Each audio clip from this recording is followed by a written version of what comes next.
వాయువ్య బంగాళాఖాతంలో ఏర్పడిన అల్పపీడనం బెంగాల్ తీర ప్రాంతంలో కొనసాగుతుంది. ఈ అల్పపీడనంతో ఉత్తర కోస్తా వరకు విస్తారంగా వర్షాలు కురుస్తాయని వాతావరణ నిపుణులు అంచనా వేశారు. ఉత్తర కోస్తాలో అనేక చోట్ల వర్షాలు, అక్కడక్కడ భారీ వర్షాలు కురుస్తాయని వాతావరణ శాఖ బులెటిన్ కూడా విడుదల చేసింది. అయితే సోమవారం ఉదయం నుంచి సాయంత్రం వరకు మేఘాలు ఆవరించినప్పటికీ తుంపర తప్ప ఒక మోస్తరు వర్షం కూడా కురవలేదు. దీంతో అల్పపీడనం ఉసూరుమనిపించినట్లయింది. ఇక జూలై తొలి వారం చివరిలో బంగాళాఖాతంలో మరో అల్పపీడనం ఏర్పడే అవకాశం ఉందని పలు మోడల్ చెబుతున్నాయి. ఇక బెంగాల్కు ఆనుకుని ఏర్పడే అల్పపీడనాల వల్ల ఒడిశా, జార్ఖండ్, పశ్చిమ బెంగాల్లో తప్ప కోస్తాంధ్ర, తెలంగాణ, ఛత్తీస్గఢ్లో వర్షాలు కురిసే అవకాశం తక్కువ అని వాతావరణ నిపుణులు చెబుతున్నారు.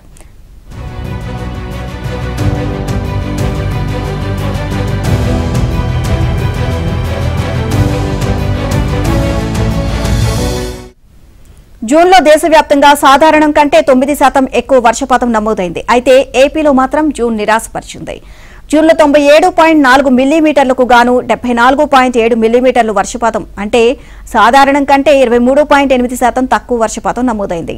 వర్షాలు తక్కువగా కురవడంతో మెట్ట పంటల సాగుపై ప్రభావం చూపుతుంది అని అన్నదాతలు ఆందోళన వ్యక్తం చేస్తున్నారు.